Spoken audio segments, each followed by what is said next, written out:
नमस्कार, मैं हूं आपके साथ अंजना शर्मा और आप देख रहे हैं करंट खबर। तो आइए बढ़ते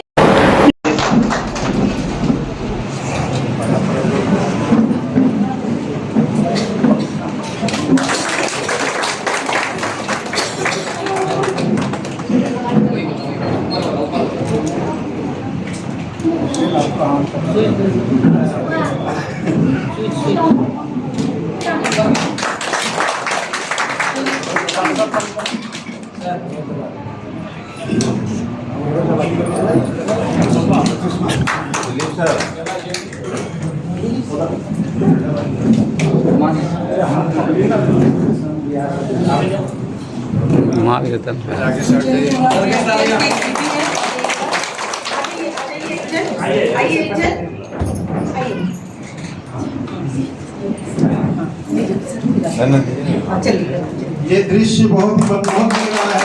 हमारे बीच में किसान भी आई और वो दीप प्रज्वलन का कार्य कर रही है। अच्छा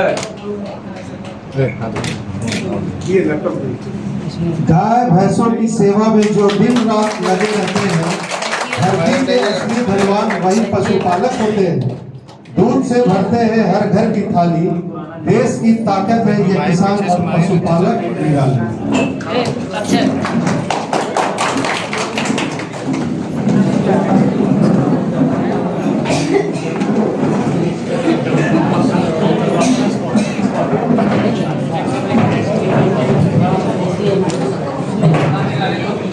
आज के इस कार्यक्रम का मुख्य उद्देश्य किसानों और पशुपालकों की पशुओं की सही देखभाल, सही समय पर टीकाकरण, संतुलित आहार, पशुपालन करें तो उनकी आय में काफी वृद्धि हो सकती है।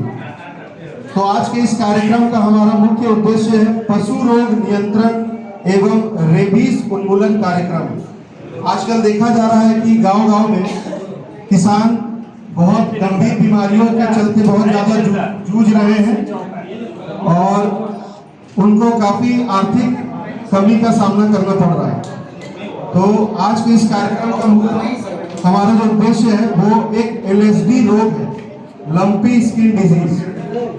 ये अभी बहुत ही ज्वलनशील मुद्दा है गांव-गांव में और हर किसान के लिए, क्योंकि लंपी स्किन डिजीज से बहुत आर्थिक हानि का सामना किसानों को करना पड़ता है।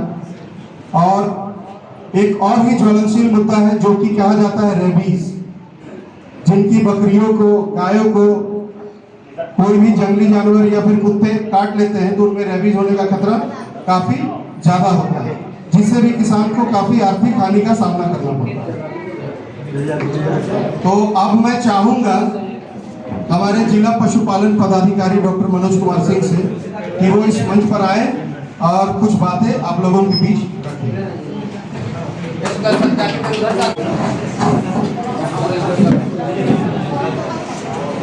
आज इस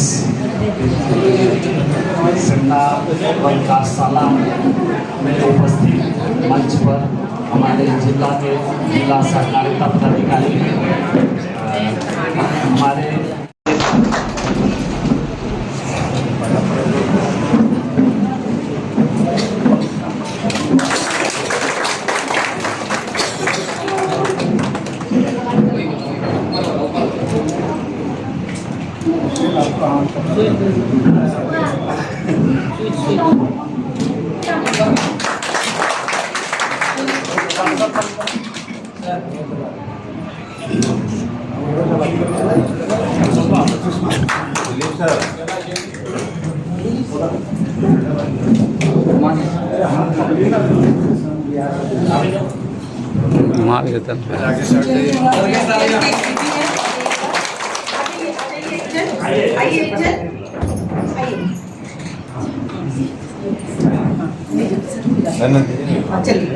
ये दृश्य बहुत ही मनमोहक लग रहा है।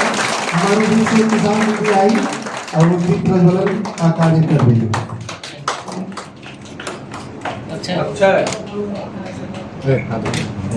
ये गाय भैंसों की सेवा में जो दिन रात लगे रहते हैं, धरती के असली धनवान वही पशुपालक होते हैं। दूध से भरते हैं हर घर की थाली, देश की ताकत है ये किसान और पशुपालक निराली।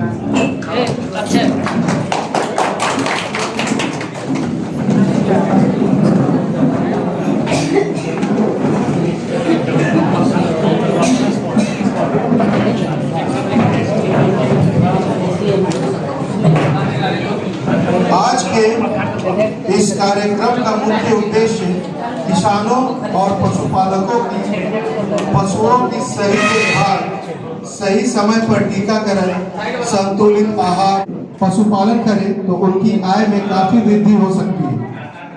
तो आज के इस कार्यक्रम का हमारा मुख्य उद्देश्य है पशु रोग नियंत्रण एवं रेबीज उन्मूलन कार्यक्रम। आजकल देखा जा रहा है कि गांव-गांव में किसान बहुत गंभीर बीमारियों के चलते बहुत ज्यादा जूझ रहे हैं और उनको काफी आर्थिक कमी का सामना करना पड़ रहा है। तो आज के इस कार्यक्रम का हमारा जो उद्देश्य है वो एक LSD रोग है, लंपी स्किन डिजीज। ये अभी बहुत ही ज्वलनशील मुद्दा है गांव-गांव में और हर किसान के लिए, क्योंकि लंपी स्किन डिजीज से बहुत आर्थिक हानि का सामना किसानों को करना पड़ता है। और एक और भी ज्वलनशील मुद्दा है जो कि कहा जाता है रेबीज, जिनकी बकरियों को, गायों को कोई भी जंगली जानवर या फिर कुत्ते काट लेते हैं तो उनमें रेबीज होने का खतरा काफी ज्यादा होता है, जिससे भी किसान को काफी आर्थिक हानि का सामना करना पड़ता है। तो अब मैं चाहूंगा हमारे जिला पशुपालन पदाधिकारी डॉक्टर मनोज कुमार सिंह से कि वो इस मंच पर आए और कुछ बातें आप लोगों के बीच रखें।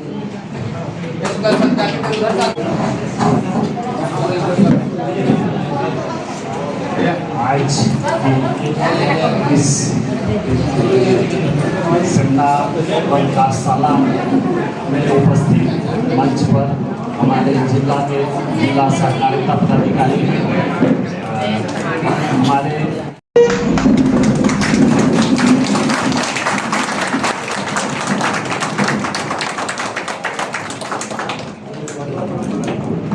आगे से उधर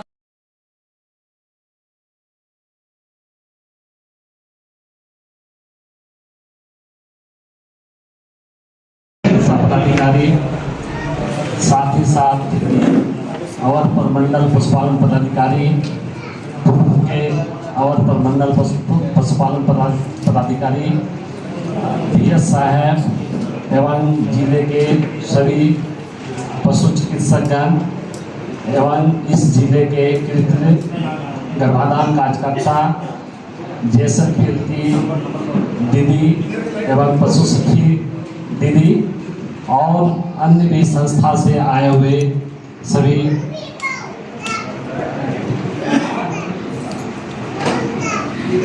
पदाधिकारीगण एवं इस जिले के पशुपालन विभाग के सभी कर्मीगण, सभाओं का मैं एवं मीडिया से आए हुए बंधु, इस सेमिनार कार्यक्रम में सभाओं का मैं हार्दिक अभिनंदन जोहार करता हूँ।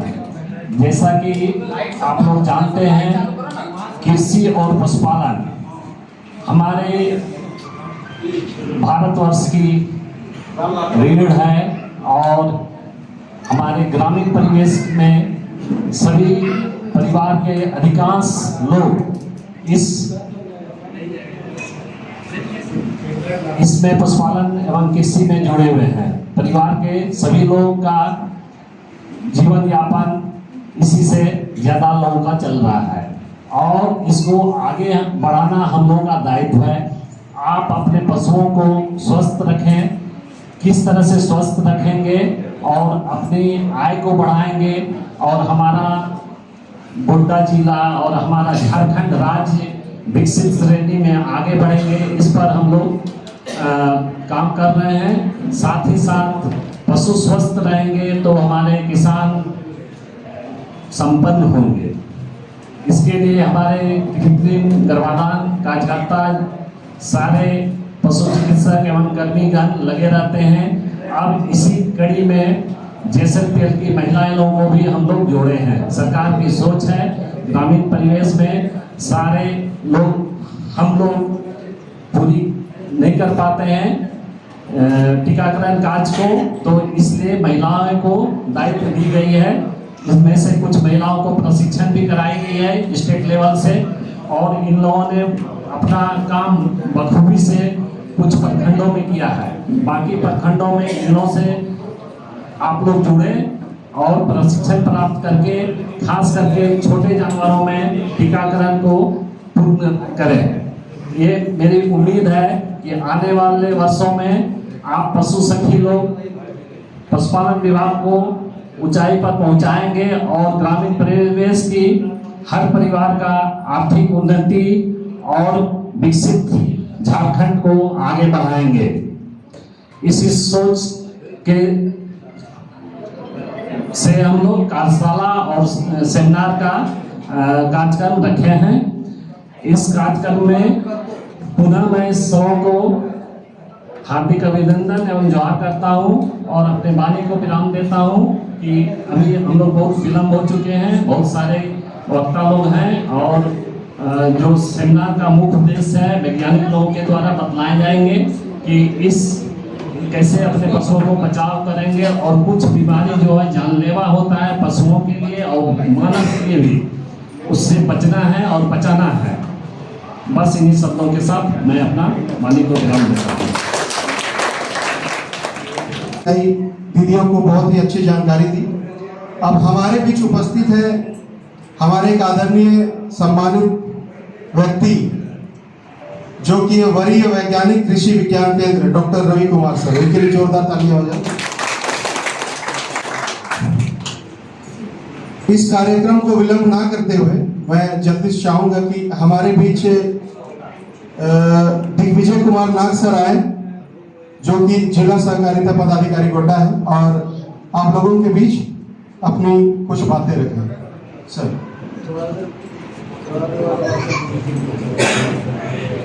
इस कार्यशाला में जिसमें पशुधन को विभिन्न रोगों से बचाव की जानकारी आप लोगों को हमारे जो वरीय वैज्ञानिक हैं और डॉक्टरगण हैं वो आपको विस्तार पूर्वक बताएंगे। सबसे पहले मैं अपना परिचय देना चाहूँगा कि मैं जिला सहकारिता पदाधिकारी गोड्डा हूँ और हमारा जो प्रभाग है वो विभागीय कार्य करने का तरीका है वो ग्रामीण और शहरी क्षेत्रों में विभिन्न तरह की योजनाओं को देने के लिए व्यक्तियों का समूह बनाया जाता है, एक समिति बनाई जाती है, जिससे कि कोई एक विशेष महत्व वाला काम जो होता है उसको कुछ लोग मिलकर कर पाएँ। मतलब कि पशुधन वाला ही काम अगर हम लोग देख लें तो पशुधन अगर व्यक्तिगत तौर पे हम लोग करते हैं, घर में करते हैं, तो 1 गाय 2 गाय 3 गाय इस तरह से व्यक्तिगत घर में रखते हैं। बकरी पालन भी इसी तरह से करते हैं, कुक्कुट पालन भी इसी तरह से करते हैं। लेकिन अगर इसको बड़े पैमाने पर ले जाना होगा तो उसके लिए कुछ लोगों को जोड़ना पड़ेगा, और जोड़ने का तरीका क्या होगा, एक विधि सम्मत तरीका होगा। वो तरीका ये है कि उसके लिए एक सोसाइटी बनानी पड़ेगी, एक समिति बनानी पड़ेगी।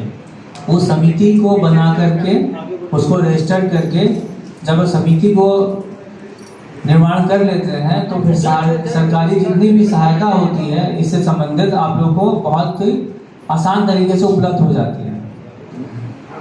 पशुधन से जुड़े हुए कारोबार में सबसे बड़ी समस्या ये है कि पूंजी की आवश्यकता या पूंजी की उपलब्धता।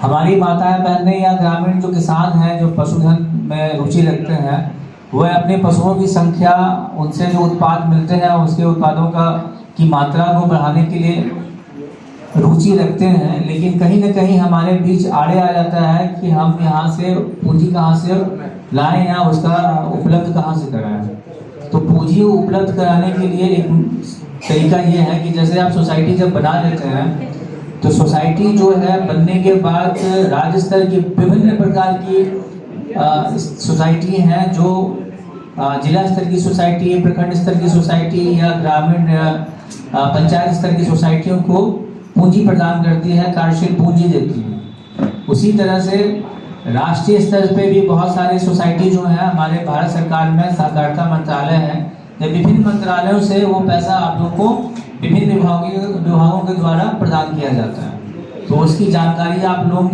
लेंगे और इसमें उत्सुकता बनाए रखेंगे और बनाते हुए आगे बढ़ेंगे। जैसे मैंने बताया कि पशुपालन में गाय का अगर हम लोग उदाहरण लेते हैं तो बड़ा अच्छा उदाहरण हम लोगों को मिलता है हमारे पड़ोसी राज्य बिहार में। आपने देखा होगा एक ब्रांड चलता है, सुधा का ब्रांड चलता है, जो दूध का वितरण करता है ग्रामीण क्षेत्रों से, महिलाओं से, दूध उत्पादकों से वो कलेक्शन करवाता है। उसी तरह राष्ट्रीय स्तर पे अगर हम देखते हैं तो हम पाते हैं कि एक बहुत बड़ा ब्रांड जो है वो कार्य कर रहा है, जिससे हजारों लाखों महिलाओं और ग्रामीण लोगों की जो जीवन स्तर जो है उसको ऊंचा उठाने में मदद मिला है, जिसका नाम अभी भली भांति परिचित होंगे। उसका नाम है अमूल, जो गुजरात से जिसका उदय होता है। अमूल ब्रांड के बारे में आप अच्छी जानकारी रखते हैं। अमूल के बहुत सारे प्रोडक्ट मिलते हैं हमें बाजार में, लेकिन इसका जो आधार है वो क्या है? इसका आधार आप जैसे ही ग्रामीण जो पशुपालक हैं, महिलाएं जो हैं, वही इसका असली आधार है। छोटे छोटे जो ग्रुप है वो गाँवों में विलेज लेवल पे बनाए गए हैं दूध उत्पादन के लिए, और इससे बड़े पैमाने पे सेंटर बना के कलेक्शन किया जाता है। और सौभाग्य की बात है कि पूरे विश्व में अभी दूध उत्पादन में भारत जो है एक नंबर 1 पे है, और खपत में भी नंबर 1 पे है। तो सबसे अच्छी बात यह है कि इसमें बिचौलिया जो होता है दूध उत्पादन और उससे संबंधित जो कारोबार होता है उसमें बिचौलिया जो है उसको हटा दिया गया, यानी लाभ जो है सीधे जो पशुपालक हैं या दूध उत्पादक हैं उनके सीधे खातों में है, उनके डायरेक्ट उनके पास चला जाता है। एक बहुत पुराना ऐड भी आप लोगों ने देखा होगा, स्मिता पाटिल है उसमें, वो गांव में एक चलती है, माथे पे मटका है, दूध का शायद कोई मटका है, और उसमें एक गुजराती भाषा में एक ऐड आता है। उसकी शुरुआत वहीं से हुई थी। उसका शुरुआत यही है कि गांव में जितने भी लोग हैं वो बिचौलिए के चंगुल में नहीं फंसे, अपना जो उत्पादन है सीधे जो ग्राहक है उस तक पहुंचा दें। अब इसी प्रकार बहुत सारे क्योंकि बात हो रही है यहाँ पे पशुपालन से जुड़े हुए विभिन्न रोगों की, लेकिन मैं बता देना चाहता हूँ कि पशुओं का विभिन्न तरह से आप लाभ लेंगे, एक धन की तरह से उसका उपयोग करेंगे और उससे अच्छी आमदनी लेंगे, तभी आप अपना भी जीवन बेहतर कर पाएंगे। इस दौरान विभिन्न तरह का जो बीमारियां का सामना करना पड़ता है उसके लिए तो हमारे टेक्निकल डॉक्टर्स आपको बताएंगे, लेकिन मैं आपको यहाँ बताने वाला हूँ कि विभिन्न पशु हो गए, कुक्कुट हो गए, विभिन्न तरह के जो व्यावसायिक कार्य होते हैं उसको अगर आगे बढ़ाना है तो समिति आपको बनानी ही पड़ेगी। और जैसा कि आपने देखा होगा कि JSLPS की कुछ महिलाएं आई हुई हैं, आजीविका जो क्लस्टर लेवल जो है, क्लस्टर लेवल CLF जो है, इसको भी हम लोगों ने कोऑपरेटिव एक्ट के तहत इसको निबंधित किया हुआ है। एक क्लस्टर में एक CLF में कम से कम 100 से 120 महिलाएं का एक ग्रुप बना हुआ है। तो कोऑपरेटिव के माध्यम से, कृषि के माध्यम से, पशुपालन के माध्यम से या मनरेगा के माध्यम से किसी भी तरह का कार्य जो है आप लोग करने में सक्षम है। बस ध्यान रखने वाली ये बात है कि थोड़ा सा सजग रहना है, और योजनाएं जब आती हैं तो उसको जल्दी उसको कोशिश करना है कि उसको प्राप्त कर लें उसको, क्योंकि योजनाएं जो होती हैं वो गिनती की होती हैं, बहुत ज़्यादा नहीं हो पाती हैं। हमारे सामने एक चैलेंजेस होता है कि लाभ तो सबको देना है, लेकिन हमारे पास क्षमता जो है उस तरह से बेहतर नहीं है वर्तमान में। लेकिन सरकार का जो बजट है और उसके दायरे में ये चैलेंज होता है कि उस बजट को सही तरीके से इस्तेमाल करते हुए खर्च करना है और अंत में जो हमारे किसान भाई बहन है उसको लाभ प्रदान करना है।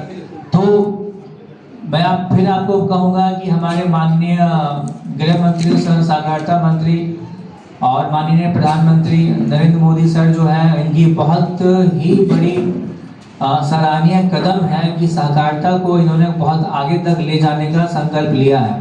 अभी आप लोगों को जानकारी होगी कि सहकारिता के बारे में मैं थोड़ा बता देता हूँ कि सहकारिता होता क्या है। सहकारिता मतलब होता है कि साथ में मिलकर किसी बड़े काम को करना, क्योंकि एक व्यक्ति किसी बड़े काम को करने में सक्षम नहीं होता। तो सहकारिता यही है कि एक उद्देश्य को लेकर चलना है, एक काम को लेकर चलना है, और उस विचार को समझने वाले लोगों का एक ग्रुप बनाना है, समिति बनाना है और उसमें आगे बढ़ना है। सहकारिता और सरकारी या सरकार में थोड़ा सा अंतर है। सहकारिता जो होता है पूरी तरह स्वायत्त होता है, प्रजातांत्रिक होता है और इसमें ऐच्छिक भागीदारी आप लोगों की होती है इसमें। और आप लोगों को खुशी होगी जान के कि जिस तरह का भारत में बहुत सारे जो टैक्सी कंपनियां जो हैं जो अपना सेवा प्रदान करती हैं, जैसे कि उबेर हो गया या फिर रैपिडो हो गया, उसी के तर्ज में भारत सरकार ने लाभ देने के लिए सहकारिता क्षेत्र में भी टैक्सी सेवा की शुरुआत की है, जिससे कि ग्रामीण क्षेत्रों में, शहरी क्षेत्रों में जो हमारे ड्राइवर भाई बहन जो होते हैं उनको सीधा सीधा मुनाफा अधिक से अधिक मिले।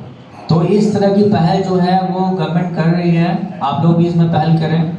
यहाँ पे जो दीदी लोग आई हुई हैं उनको मैं कहना चाहूँगा कि कोऑपरेटिव में आगे बढ़ के अपना बहुत तरह के जो कृषि से संबंधित जो बिजनेस होते हैं उसमें भी आप लोग बढ़ सकते हैं, जैसे कि खेती किसानी से संबंधित खाद का है, बीज का है, या विभिन्न तरह की सेवाएं आपको देना है, CSC सेंटर खोलना है, प्रज्ञा केंद्र जिसको बोला जाता है, उसके अलावा CSP सेंटर खोलना है जिसमें पैसा का निकासी लेन देन होता है।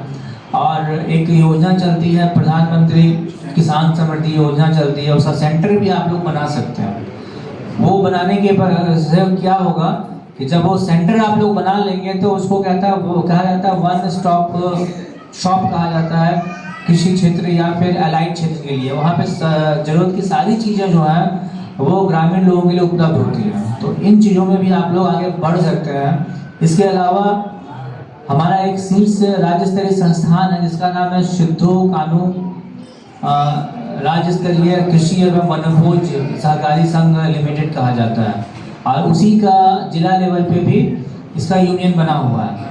अब कृषि में देखिएगा कि बहुत सारा जो वनोपज होता है, जैसे कि वन क्षेत्र से अगर कोई लोग आए हुए हैं तो जानेंगे कि वन क्षेत्र में हम लोग महुआ हम लोग को बहुत मिलता है, साल का बीज भी मिलता है। अच्छा, करंज आप लोग समझते हैं? करंज का दतून होता है या फिर इसका तेल का साबुन बनता है। पहले ज़माने में हम लोग रांची वगैरह क्षेत्र में हम लोग वहाँ रहते हैं तो उधर दिवाली के समय में करंज का तेल का दिया जलता था। अब पता नहीं क्या जलता है, लेकिन अगर वो मिलता है तो वो प्रति किलो सरकार हम लोग उसको खरीदारी कर रहे हैं। जंगल से अगर आप लोग संग्रहण करते हैं तो 47 रुपये प्रति किलो की दर से उसको हम लोग खरीदारी कर रहे हैं। साल का बीज जो होता है उसको भी खरीदारी कर रहे हैं, महुआ का भी खरीदारी कर रहे हैं, और आपके एरिया में अगर बरबट्टी होता है तो उसके बारे में भी हम लोग विचार कर रहे हैं।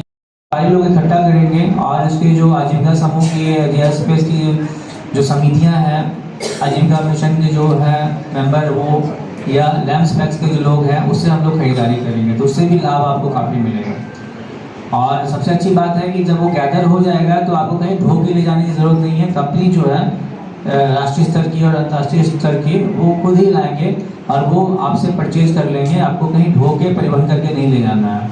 करंज में बता देते हैं, करंज का जो तेल होता है उसमें अमेरिकन कंपनी जो है वो रिसर्च कर रही है, और रिसर्च करने के बाद उसने एक टेक्निक डेवलप किया है और उस टेक्निक को उसने पेटेंट कराया। पेटेंट करा के क्या किया है, उससे उसने करंज के तेल से जेट फ्यूल यानी कि वायुयान जो होता है, हवाई जहाज जो होता है, उसका ईंधन बनाने का वो टेक्निक उन लोगों ने डेवलप किया हुआ है। इस वजह से वो बड़ी मात्रा में करंज के बीज जो है उसकी खरीदारी करती है पूरे भारतवर्ष में।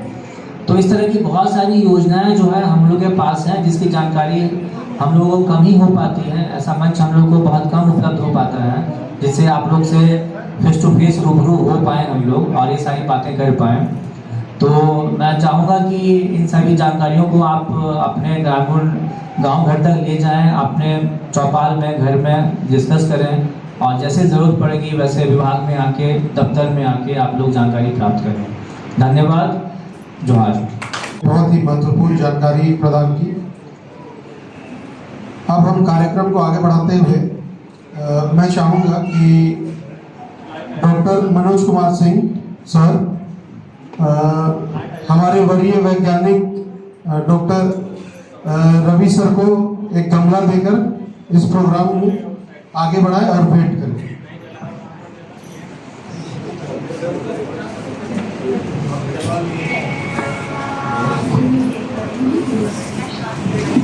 जोरदार तालियां होगी। अब मैं चाहूँगा डॉक्टर दिलीप सर, वो हमारे जिला सहकारिता पदाधिकारी को गमला देकर भेंट करें।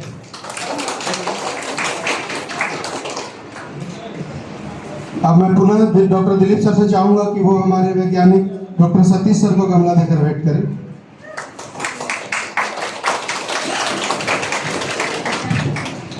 अब मैं चाहूंगा डॉक्टर दिलीप सर को कि हमारे जिला पशुपालन पदाधिकारी को गमला देकर भेंट करें।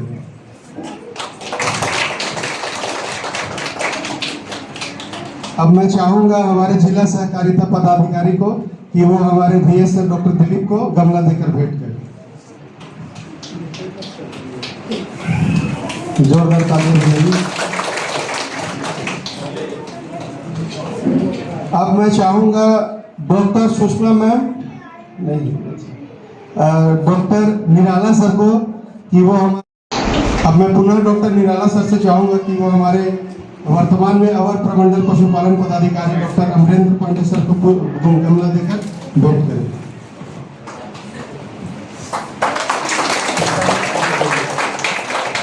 अब मैं चाहूंगा डॉक्टर संजय कुमार दुबे सर को कि वो डॉक्टर बालेश्वर सर को गमला देकर भेंट करें।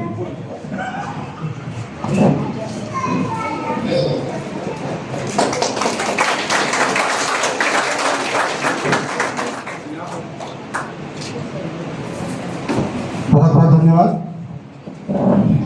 अब इस कार्यक्रम को आगे बढ़ाते हुए हम इस कार्यक्रम के मेन मुद्दे पर आते हैं, जो है आज का इस कार्यक्रम का मेन हमारा मुख्य जो मुद्दा है वो है पशु रोग नियंत्रण एवं रेबीज उन्मूलन कार्यक्रम।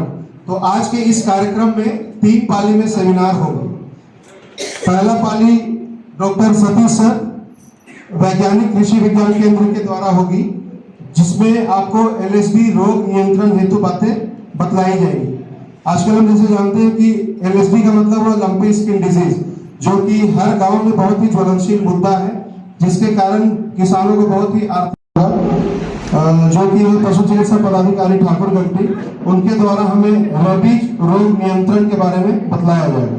और तीसरी पाली का जो सेमिनार होगा वो हमारे पशु चिकित्सा पदाधिकारी डॉक्टर बालेश्वर प्रसाद निराला सर के द्वारा बतलाया जाएगा, जिसमें उनके द्वारा क्षेत्र से जो भी अनुभव प्राप्त है और जो भी सारी पशुपालन में योजनाएं चल रही है उनके बारे में एक विशेष और बहुत ही महत्वपूर्ण जानकारी दी जाएगी।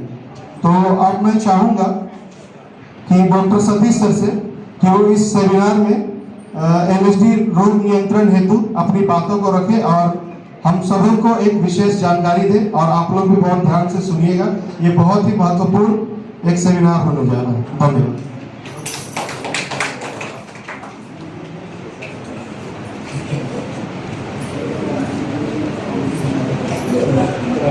अच्छा, अभी थोड़ा सा विलंब और होगा। अब मैं चाहूंगा हमारे वरीय वैज्ञानिक डॉक्टर रवि सर को कि वो आए और अपनी बातों को हम सबके बीच कुछ साझा करें।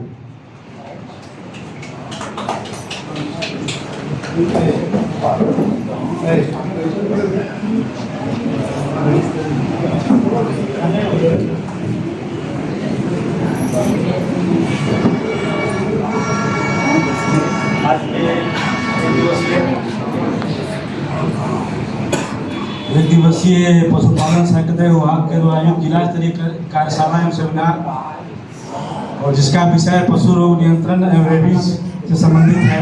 एक बहुत ही ज्वलंत और विचारणीय, खास करके हमारे जो प्रगतिशील किसान हैं, जो पशुपालक हैं, उसके लिए बहुत ज्वलंत और विचारणीय विषय है। इस कार्यक्रम में उपस्थित हमारे कार्यक्रम जिनके द्वारा ये संचालित की जा रही है जिला पशुपालन पदाधिकारी तथा मंच पर आसीन सम्मानित जितने हमारे इस पशुपालन विभाग के सम्मानित विशेषज्ञ डॉक्टर और कृषि विज्ञान केंद्र के वैज्ञानिक डॉक्टर सतीश जी, साथ ही साथ पशुपालन के क्षेत्र में कार्य करने वाले जितने हमारे पशु सखी, पशु मित्र एवं तमाम जो हमारी प्रगतिशील महिला किसान जो है बैठी हुई दीदी, महिला कृषक, साथ ही साथ हमारे पुरुष कृषक जो पशुपालन जुड़े हैं, सबको इस कार्यक्रम में विभाग की ओर से तथा कृषि विज्ञान की ओर से स्वागत करते हुए काफी हर्ष हो रहा है। और हमें इस कार्यक्रम में मौका प्रदान किया गया जिला पशुपालन अधिकारी के लिए उनको मैं धन्यवाद देता हूं। और जैसा आप आगे तकनीकी सेशन में बहुत कुछ जानेंगे, अगर हम देखें तो पशुधन कृषि के साथ में पशुधन का बहुत ही कृषकों के लिए महत्व है। हमारा जो जितना भी कृषि के क्षेत्र से आमदनी होता है, जीडीपी में जो कंट्रीब्यूशन है, उसमें करीब करीब 5% के आसपास जो है जीडीपी में कंट्रीब्यूशन पशुपालन के क्षेत्रों का है, लाइव स्टॉक से संबंधित है। और करीब करीब कृषि में पूरे जीडीपी में 5% है, कृषि में अगर देखें तो 30% के आसपास पशुपालन और एलाइड सेक्टर जो हमारा है उससे लाइव स्टॉक डेयरी प्रोडक्शन, इससे भारतवर्ष के जीडीपी में पूरे कृषि के क्षेत्र में 30% पशुपालन का कंट्रीब्यूशन है। इस प्रकार से देखें तो पशुपालन एक बहुत उभरता हुआ क्षेत्र है।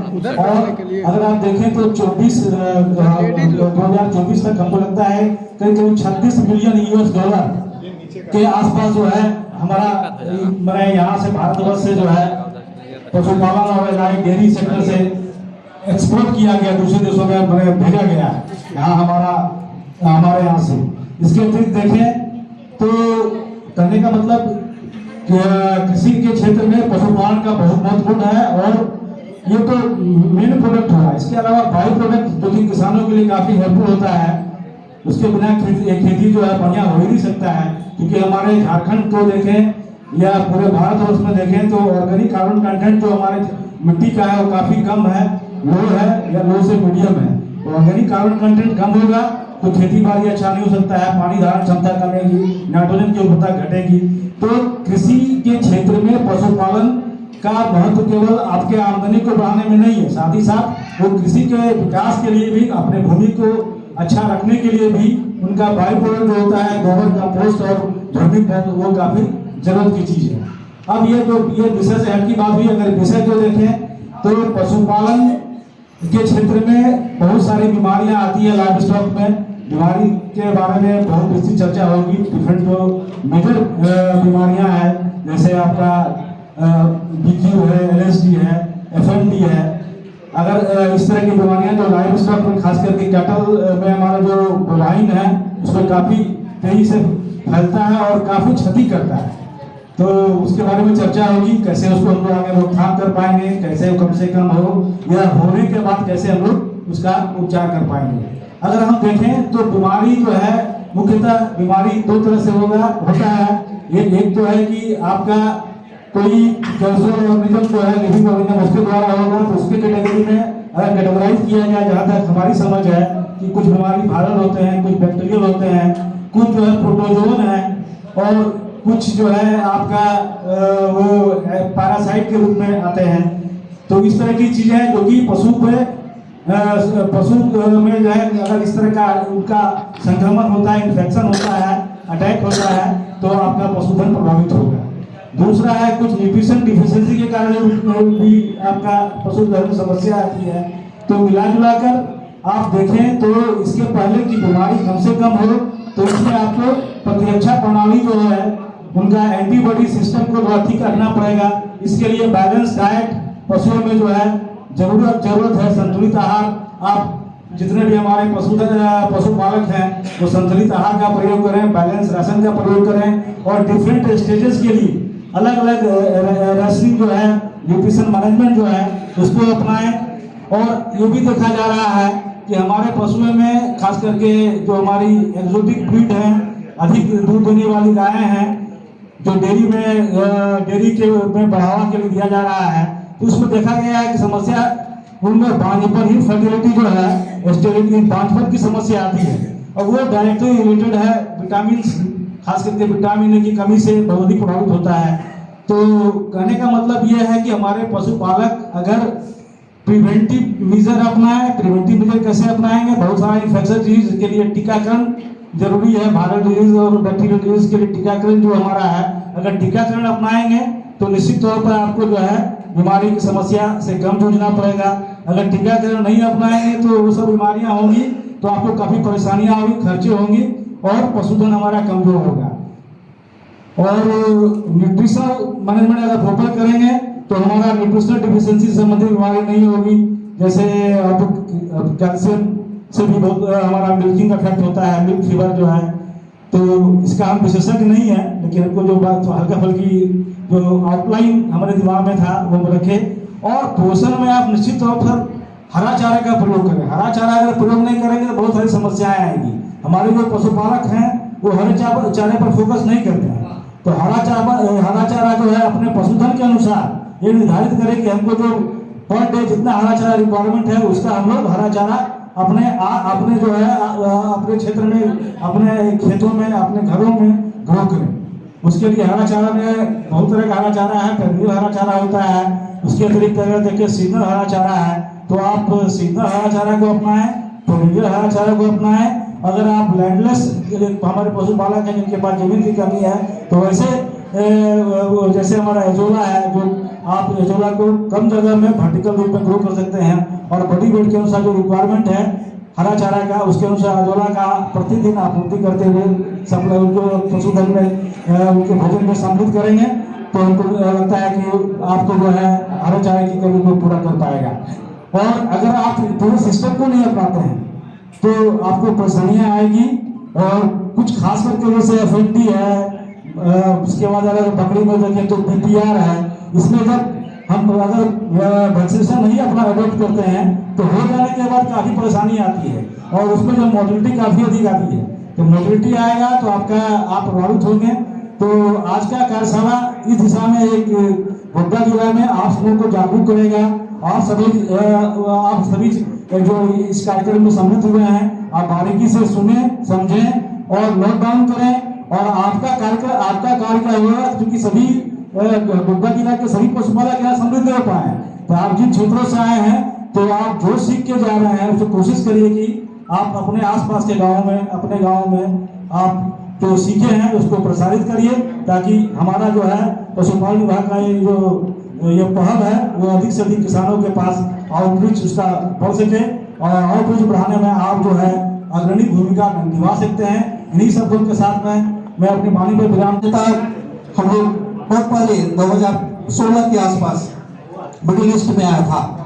हमारा दुनिया बहुत बड़ा है और मिडिल ईस्ट से होते हुए ये यूरोप में गया और यूरोप के बहुत सारे देशों में अपना प्रभाव जमाते हुए धीरे धीरे हमारे देश के दक्षिणी छोर से होते हुए हमारे नजदीकी उड़ीसा और उड़ीसा के बाद बंगाल और झारखंड में इसका असर प्रकोप बढ़ता चला गया।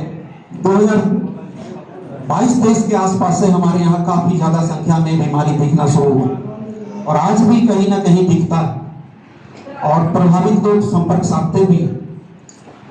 इसमें होता क्या है, सबसे पहले जो पशु है, पशु पे आप देखेंगे कि उसका गोल गोल चक्का चक्का बन जाता है,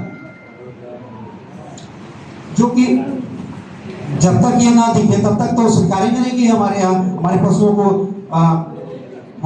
लंपी स्किन डिजीज हुआ है। लेकिन लंपी स्किन डिजीज होने से पहले कुछ और लक्षण भी लेके आता है।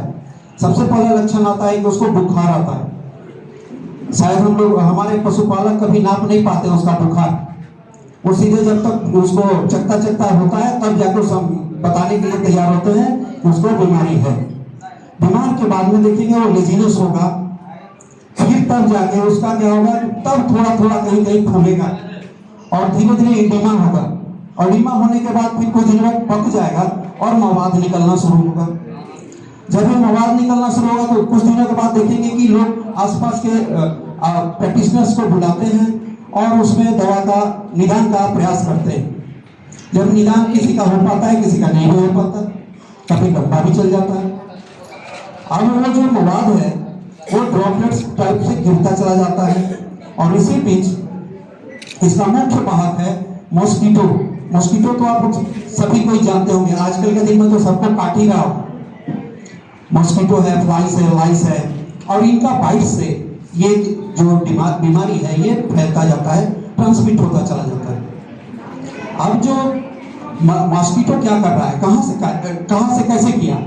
मान लिया जाए किसी एक पशु को बीमारी हुई आपके आसपास के एरिया में, वो मॉस्किटो उसको काटा, प्रभावित पशु को, और उसके डंक के द्वारा दूसरे पशु को भी फिर काटा गया और इस प्रकार से वो मॉस्किटो बाइट के द्वारा डिजीज को हम ट्रांसमिट करते हुए देखते हैं। दूसरा होता है हमारे जो पशु सहायक के जो कार्य करते हैं वो कभी कभी वो उनका भी मिसअंडरस्टैंडिंग होता है। जैसे अगर वो इलाज कर रहे हैं, अब पुराने जमाने में आप देखे होंगे कि पहले सुई को गर्म किया जाता था, अगर सुई नहीं है तो। आजकल का तो कोई वैसा कुछ है नहीं। अगर वो गलती से पुरानी सुई का यूज करते हुए जिसमें उन्होंने कभी ट्रीट किया हो किसी दूसरे पशु को, और उसी सुई सिरिंज का उपयोग कर दिए किसी और दूसरे पशु में, तो उसका जो वायरस है वो कंटेंट वहाँ आसपास घूमता रहता है, उनके साथ वो ट्रांसमिट होता रहता है और दूसरे पशु को भी होने की संभावना बढ़ जाती है। इस तरह से इसका ट्रांसमिशन होता है। दूसरा है आपका फेकिल का, क्योंकि ये वायरस है। आप यदि किसी का इलाज करने गए, आपका गाड़ी वहीं तक गया है, वो वायरस आसपास में मूव कर रहा है, चाहे आपका गाड़ी हो या किसी और का गाड़ी हो, उस गाड़ी में वो बैठा हुआ है। अब वो जैसे उसको सस्पेक्टेड एनिमल मिला उस एरिया में, जिस एरिया में आप दूसरे एरिया में गए, वो वहां पर वो एक्टिव हो जाएगा और फिर वहां पर वही कहीं ना कहीं एक दो सिम्टम्स किसी और पशु में आएगा। उसके बाद फिर वही पशु को कोई दूसरा मच्छर काटेगा जो बहुत तेजी से उसको स्प्रेड अप करेगा। तो इससे बचने के इस तरह का जो कल्चर है, थोड़ा सा हम लोग को सावधानी बरतना होगा कि हम लोग को नए सिरिंज और सुई का प्रयोग हर जगह जहाँ ट्रीटमेंट करें वहां करना होगा। ये सभी के लिए जरूरी है। दूसरा, इसके लिए अगर सबसे अच्छा कहा जाए तो स्वच्छता सबसे बढ़िया उपाय है, क्योंकि हमारे गांव में स्वच्छता नहीं रहता। स्वच्छता अभियान भी चलता है भारत सरकार का। हम लोग का स्वच्छता कैसे नहीं होता इसको समझाने का एक तरीका हम आपको बता रहे हैं। हमारे जितने पशु हैं गोबर करते हैं, चाहे गाय हो, बकरी हो, सुअर हो या और कोई पशु, सभी पशुओं का जो मल मूत्र त्यागा हुआ रहता है, इसको हम लोग यत्र तत्र फेंकते रहते हैं। परिणाम ये होता है कि वहां ये जो गंदगी है, जिसको आप सोच रहे थे कि हम साल भर एक जगह फेंकेंगे और हमारा ये गोबर जो हमारा खाद बन जाएगा और फिर हम उसको खेत में ट्रांसफर कर देंगे, वो उतना आप कर नहीं पाते, या उतना लंबा समय जो होता है उसी में गलती से ये वायरस भी पनपता रहता है। बॉडी में कंटेंट के तौर पे कहीं ना कहीं स्टोर किया रहता है और फिर वो धीरे धीरे करके फैलाता रहता है। तो अगर हम बचने का दूसरा उपाय के तौर पर सोचें, सबसे अच्छा होगा कि जितना भी आपके पास गोबर होता है सबको आप वर्मी कंपोस्ट बनाने का प्लान करिए, क्योंकि आज का दिन में कोई ऐसा बहुत कम आदमी होगा जिसके पास बहुत जमीन है, टाइम नहीं मिल पा रहा है कि अपने जो घर में वो समय नहीं दे पाए। लोगों के पास छोटा जो पशुपालन अक्सर छोटे जोत वाले करते हैं, जिनके पास जमीन काफी कम होती है वो पशुपालन का कार्य ज्यादा करते हैं, और जब उनके पास तो समय जरूर होता है तो जो पशु का जो मल मूत्र त्यागा हुआ है, जो इधर उधर फेंका हुआ है, उसको कम से कम कंपोस्ट बनाने का प्रोसीजर अपना ले। और कंपोस्ट बनाएंगे तो उसे उनके खेत को भी ज्यादा लाभ होगा, और जहाँ वो कंपोस्ट जो अपना पुरानी विधि से कर रहे थे तो 1 साल में पा रहे थे, यहाँ पर वो 45 से 90 दिन के बीच में ही वो केचुआ खाद बना के अपने खेतों में, चाहे पानी में या फिर अपना धान का खेत में या जो मेजर अपना प्रोडक्शन लेते हैं उसमें अगर यूटिलाइज करें तो हमारी खेत की उर्वरा शक्ति भी बनी रहेगी और हमारे पशुओं में बीमारी भी कम पनपेगा। एक हमने प्रिवेंटिव तौर पे ये आप लोगों को सुझाव दिया। दूसरा एक चीज है कि भारत सरकार इसके लिए LSD वैक्सीन भी लाई है, और इसका भी हम लोग उपयोग अगर करवाएं, हमारे सभी लोग करें तो हम लोग इससे भी बचाव कर सकते हैं, अगर समय अनुसार आपके पास उपलब्धता हो तब।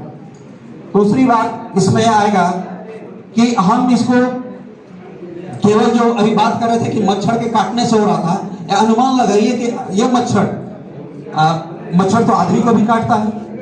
शायद कोई मन में सोच रहा होगा कि पशु को तो काटा वही मच्छर तो आदमी को भी काटता है, तो आदमी को LSD क्यों नहीं होता?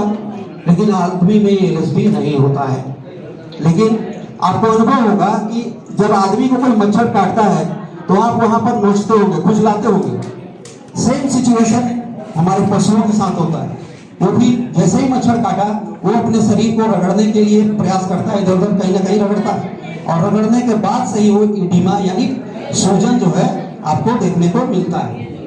तो बेहतर होगा कि हम लोग थोड़ा, सबसे अच्छा होगा कि स्वच्छता अपनाएं और स्वच्छता के साथ साथ अपने पशु एक चिकित्सा प्रोग्राम को लागू करना, immunoglobulins, oral vaccine, monoclonal antibody cocktails, vaccine quality test, इन पर भारी भरकम खर्च कर रही है। नेक्स्ट। ये देखेंगे आप वायरस, जो ये वायरस है इसका शेप देखिए आप लोग, इसका शेप बुलेट शेप का होता है, बंदूक की गोली की तरह होता है और ये बहुत माइक्रोस्कोपिक होता है, आंखों से नहीं दिखता है, इसको माइक्रोस्कोप की सहायता से ही देखते हैं। बुलेट शेप कर रखा है, गोली की आकार का कर रखा है। जब ये कुत्ते के द्वारा काटा जाता है, पैर में काटा, इस वायरस में एक कवरिंग दिख रहा होगा, एक खोल दिख रहा होगा आपको बाहर। रेबीज के केस में आपको बार बार बोला जाता है कि साबुन से धोएं। साबुन कौन सा? नहाने वाला लाइफबॉय, डेटॉल या लक्स पियर्स, कुछ भी हो सकता है, किसी भी साबुन से घाव होने के 1 से 2 मिनट के भीतर भीतर आपको धुलना है। जितना जल्दी हो उतना बढ़िया, देर करेंगे गंभीर समस्या होगी। कई बार बहाना होता है कि हमारे पास टीका नहीं है, अब हम क्या करें, लेकिन मैं आप लोगों को बता दूं, रेबीज का वायरस सोप से, साबुन से बहुत गंभीर रूप से डैमेज होता है। इसका जो बाहर का खोल दिख रहा है वो तुरंत आप 10 से 15 मिनट तक साबुन लगा के रखिए और रनिंग टैप वाटर पानी से लगातार धोते रहिए। नल के नीचे हाथ रखिए, जहां जो घाव हुआ है वहां पे साबुन लगाते रहिए, धोते रहिए। जब आप 10 से 15 मिनट धुल लेंगे, 99% चांसेस है वायरस वहीं मर जाएगा, अगर घाव बहुत गहरा नहीं है। तो ये प्राथमिक उपचार आप लोग अपने घर पर आसानी से कर सकते हैं, चाहे मनुष्यों चाहे पशुओं, सब में ये कॉमन है। आपको साबुन से धुलना ही है। समय क्या है? घाव होने के 1 से 2 मिनट के बाद जितना जल्दी हो सके उतना जल्दी धुलें और 10 से 15 मिनट तक धुलें। ये नहीं कि आपने साबुन लगाया, धुला और भाग गए। 10 से 15 मिनट तक धुलना है। ये बहुत इफेक्टिव मेजर है रेबीज का। नेक्स्ट, रेबीज की जो वैक्सीन है वो 2 डिग्री सेंटीग्रेड से लेके 8 डिग्री सेंटीग्रेड तक स्टोर की जाती है। प्रायः ये अब केस फील्ड से आ रहे हैं। वैक्सीन लगने के बाद भी बीमारी लोगों में हो जा रही है, स्पेशली ह्यूमंस में। उसका कारण ये है कि टेम्परेचर प्रॉपर जो हमारे मेडिकल स्टोर है वो मेंटेन नहीं रखते हैं। इसलिए रेबीज का वैक्सीन आधिकारिक जगहों से लें, या तो आप सरकारी अस्पताल से लीजिए या जिले का जो सबसे बड़ा फार्मा मेडिकल है उससे लीजिए। समझ रहे हैं ना? सस्ती दुकानों से आप वैक्सीन प्रोक्योर करेंगे तो ये संभव है कि कोल्ड चेन मेंटेन नहीं होगी। कोल्ड चेन मेंटेन नहीं होगी तो वैक्सीन लगाने के बाद भी केस हो जाएगा। इसे